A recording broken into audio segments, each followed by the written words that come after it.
Firman Tuhan hari ke-76, Kitab Jeremia pasal 7 ayat 3, perikop Jeremia khotbah di rumah Tuhan. Berjumpa kembali di channel TWKK Japiter Tinambunan. Firman Tuhan pada hari ini, di hari yang ke-76,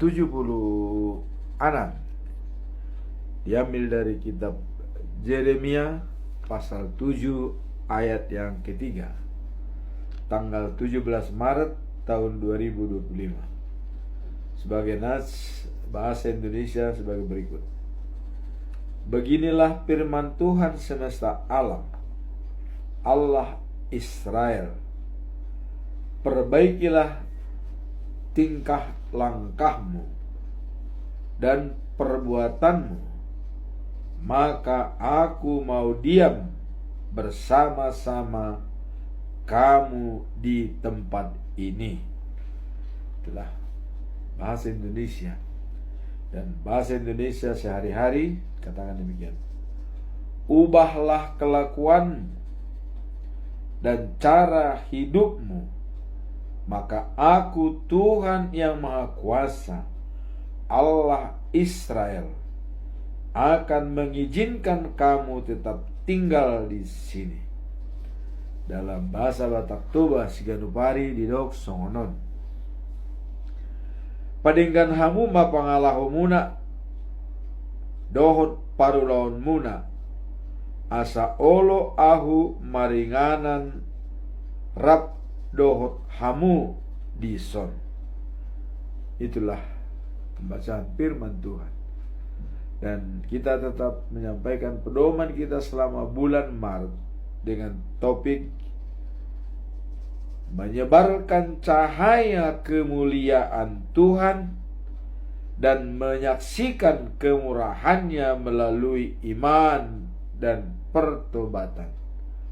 Dijabarkan dalam Matius pasal 5 ayat yang ke-16. Demikianlah hendaknya terangmu bercahaya di depan orang, supaya mereka melihat perbuatanmu yang baik dan memuliakan Bapamu di sorga. Itulah firman Tuhan hari ini, pedoman kita selama bulan Maret.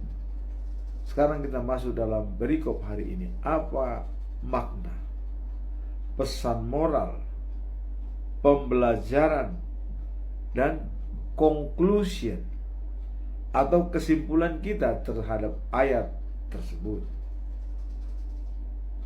Mari kita lihat makna daripada perikop ini atau ayat yang ketiga ini, Jeremia pasal 7 ayat yang ketiga. Di sini mempunyai makna, dikatakan bahwa kitab ini mengingatkan kita akan pentingnya pertobatan dan ketaatan kepada Tuhan. Jadi yang diutamakan dalam perikop ini adalah pertobatan dan ketaatan kepada Tuhan, agar Tuhan bisa diam bersama-sama dengan kita.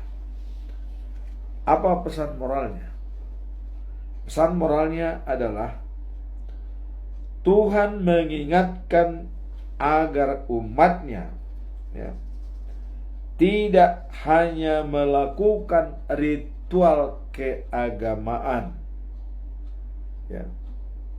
tetapi juga memperbaiki hidup mereka dan berpaling dari kejahatan.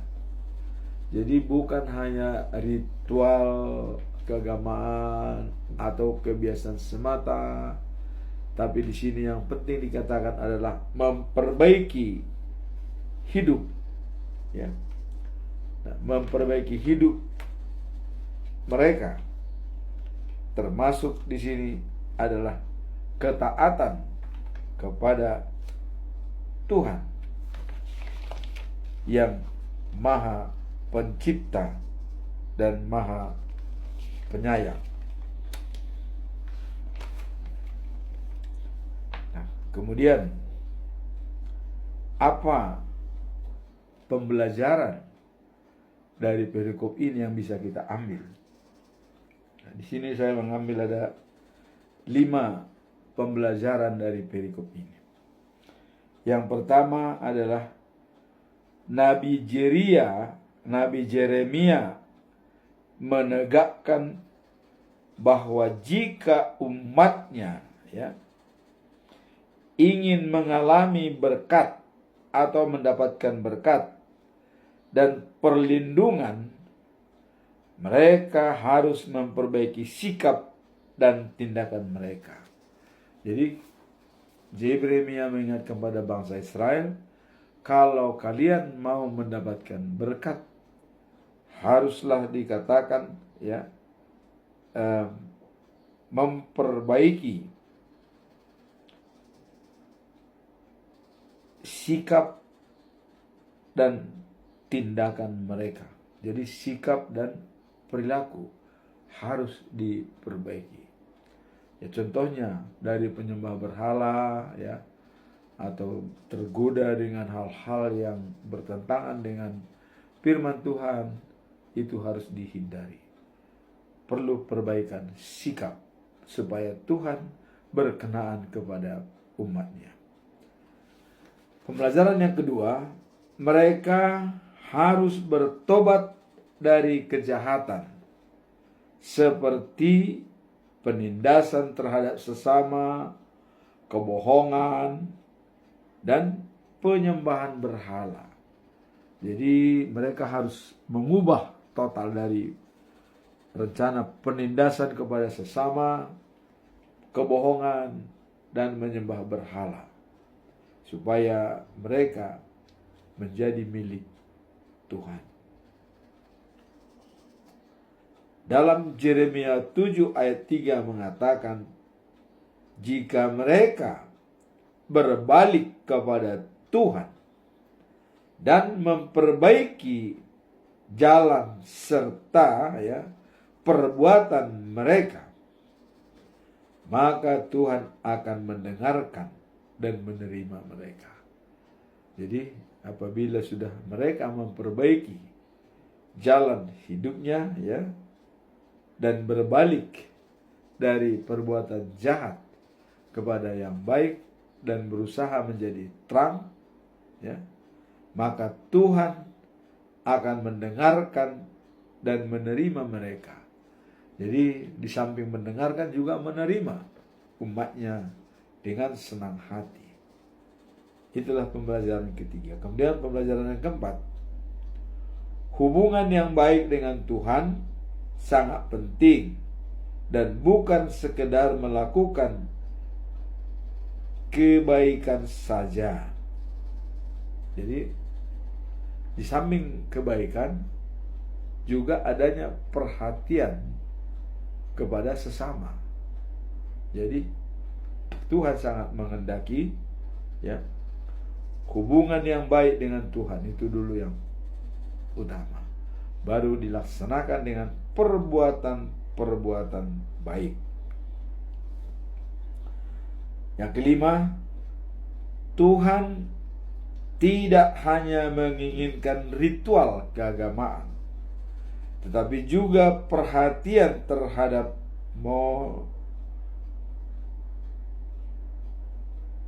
komunitas dan keadilan dalam tindakan sehari-hari. Jadi bukan hanya ritual keagamaan saja yang diinginkan oleh Tuhan, tetapi juga adalah dalam tindakan sehari-hari bersama dengan orang lain, berhubungan dengan orang. Apakah sudah menjalankan karakter Tuhan terhadap sesama atau belum?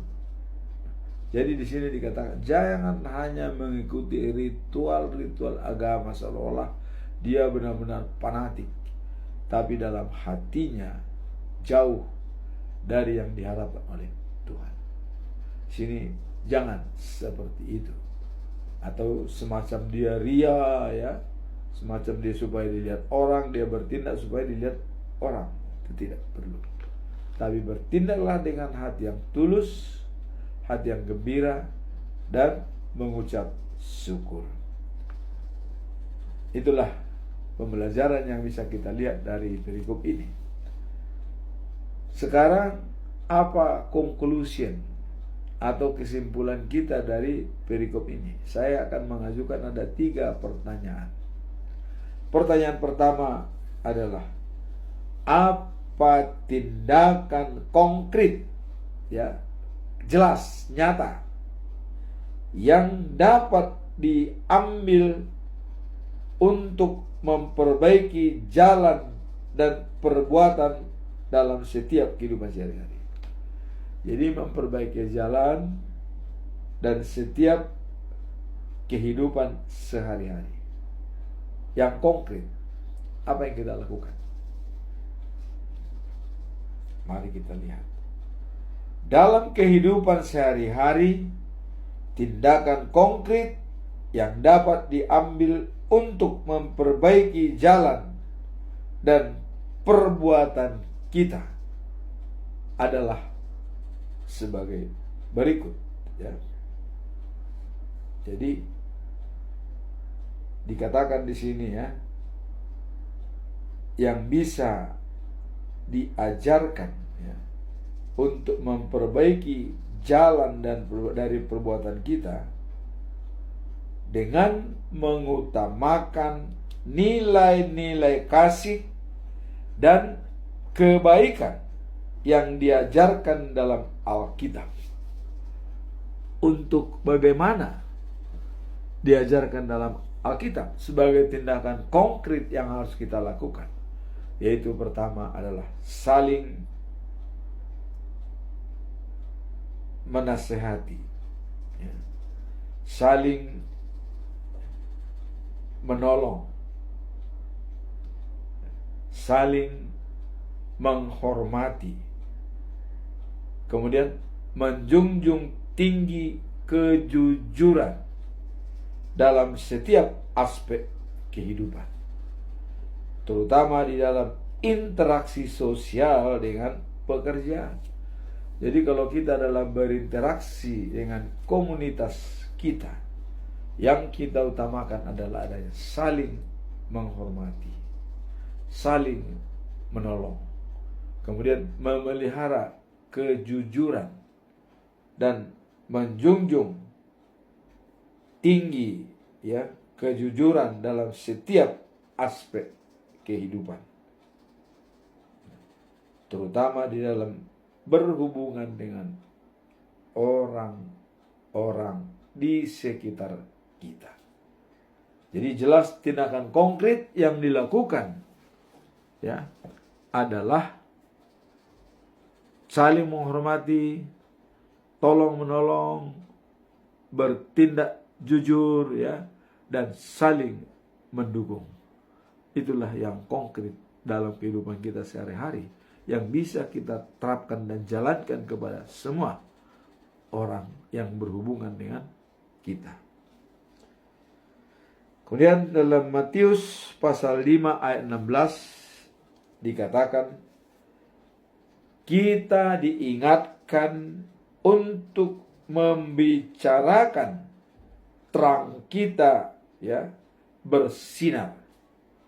Jadi selalu kita membiarkan terang kita bersinar supaya orang dapat melihat perbuatan kita yang baik, sehingga memuji dan memuliakan Tuhan. Jadi kuncinya adalah bagaimana supaya orang memuji dan memuliakan nama Tuhan. Kuncinya adalah kita harus menyebarkan terang yang kita miliki supaya orang lain melihat perbuatan kita, sehingga mereka akan memuji dan memuliakan Tuhan. Inilah jawaban daripada apa tindakan konkret yang dapat kita lakukan. Itulah tindakan konkret yang bisa kita lakukan. Dengan perbuatan kita yang baik, orang lain merespon dengan memuji dan memuliakan nama Tuhan. Itulah pertanyaan pertama. Sekarang kita masuk dalam pertanyaan kedua. Ya. Bagaimana cara memahami dan menerapkan firman Tuhan dalam konteks tantangan modern yang dihadapi ya umat saat ini. Jadi adanya tantangan modern, yang modernisasi yang digiatnet saat ini ya. Bagaimana cara kita untuk memahami dan menerapkan firman Tuhan? Jadi walaupun dalam situasi yang sangat canggih, firman Tuhan harus tetap diberitakan. Namun bagaimana caranya? Ini yang perlu kita pertimbangkan bersama. Nah, memahami dan menerapkan firman Tuhan dalam konteks tantangan modern, adanya teknologi-teknologi canggih, adalah suatu tindakan yang membutuhkan kebijaksanaan dan pengelolaan dan penyalahan Alkitab yang mendalam. Jadi adanya ya tindakan yang membutuhkan kebijaksanaan dengan penyalahan Alkitab. Itulah yang harus kita jalankan. Dalam sistem yang terus berubah, dunia yang terus berubah ya, maka firman Tuhan sebagai panduan dalam menghadapi berbagai masalah yang dihadapi. Jadi gunung-gunung boleh berpindah, boleh bergeser, tapi firman Tuhan itu tegak tetap dalam hidup kita selama-lamanya, tidak akan terganggu. Walaupun dunia bergoyang atau ada ombak, ada banjir, namun ya, firman Tuhan itu adalah abadi, tidak bisa dirubah oleh siapapun, harus diimani, diyakini, dan dipergunakan menjadi berkat bagi orang lain. Nah, dalam Amsal 3 ayat 5-6 dikatakan ya, percayakanlah kepada Tuhan. Apa yang kita percayakan?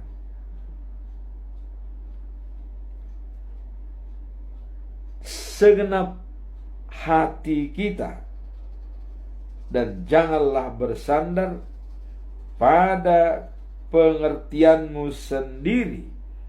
Artinya, kalau kita sudah bersandar kepada Tuhan ya, dan kita percayakan segalanya kepada Dia, jangan lagi kita diikat oleh kekuatan diri sendiri atau pengertian diri sendiri, tapi kita harus akui ya, bahwa Dia dalam segala jalanmu. Jadi Dia yang bisa memperbaiki segala jalan kita, maka Ia akan meluruskan jalanmu. Jadi kalau tadinya kita banyak yang ke kiri ke kanan, dengan berikut Tuhan, dengan bimbingan Roh Tuhan ada pada diri kita, maka kita bisa berjalan sesuai dengan arah yang akan kita tuju. Tidak belok ke kiri atau belok ke kanan atau bermacam-macam tidak, tapi kita langsung menuju sasaran yang kita tuju, yang sudah dijanjikan oleh Allah kepada kita. Nah, kemudian keberanian mengandalkan Tuhan itu memberikan arah dan bimbingan. Jadi bagaimana caranya kita supaya berani menyampaikan sesuatu kepada Tuhan? Itulah yang diajarkan dalam iman kita. Berani karena benar dan takut karena salah. Kita berani menghadap Tuhan kalau kita merasa benar, artinya sudah menjalankan sesuai ajarannya. Tapi kita akan takut kepada Tuhan kalau ada hal-hal yang misteri dalam kehidupan kita yang tidak dibenarkan oleh pengajaran Alkitab. Itu maksud daripada perikop ini, ya. Nah, jadi kemudian diarahkan kita untuk tetap berpedoman pada Filipi pasal yang keempat ayat 6 sama dengan ke-7. Janganlah khawatir tentang apapun, tapi nyatakanlah dalam doa segala keinginanmu kepada Tuhan. Jadi keinginan kita dirikan dan kita sampaikan kepada Tuhan untuk dijawab oleh Tuhan. Apa kebutuhan kita dan apa keinginan kita? Maka dikatakan jangan khawatir tentang apapun dalam hidupmu, dan mohonlah kepada Tuhan apa yang kau inginkan, karena Dia pasti memelihara hidup kita. Itulah pertanyaan yang kedua. Bagaimana cara memahami dan menerapkan firman Tuhan? Tadi sudah kita jawab, dalam situasi terus berubah. Tapi firman Tuhan sebagai panduan tidak akan berubah sampai kapanpun. Jadi dasar untuk memahami dan menerapkan firman Tuhan dalam aspek tantangan yang modern ini, di dalam zaman yang canggih ini, adalah dengan merenungkan firman Tuhan. Dan seperti Amsal pasal 3 ayat 5 sampai 6, percayakanlah kepada Tuhan. Jangan bersandar kepada pengertian diri sendiri,